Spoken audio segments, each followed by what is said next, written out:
నా బిడ్డ వచ్చినావా నా బిడ్డ ఎదుకున్న భర్తనమ్మ నా బిడ్డ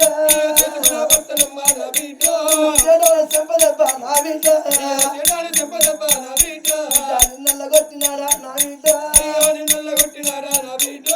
ఎందుకో రాకు బిడ్డ నా బిడ్డ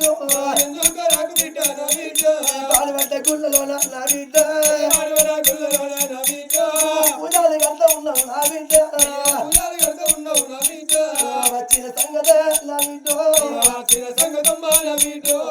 నాకు చెప్పవే నా బిడ్డ వయ్య మాటలే నా బిడ్డ నువ్వు ఆలకించరాదే నా బిడ్డ కన్న తల్లి పేటికి వచ్చి ఆ మాటల గంగా కన్న తల్లి సుశీల రాణి మనసు లోపల ఏమనుకుంటుంది తండ్రి మరి లోకాల శంకర ఓ జంగమయ్యా మరి వాళ్ళటి రోజు లోపల నా గర్భాన్ని పుట్టిండు ఒక్క కొడుకు మరి నా కొడుకు సత్తశీలం రాదు మరి నా కొడుకు ఉండంగా మరి కోడళ్ళు బిడ్డోడు ఆదుకున్నా కోటి వరాలు వస్తే కోడలిది బిడ్డ కాదు 1,00,000 వరాలు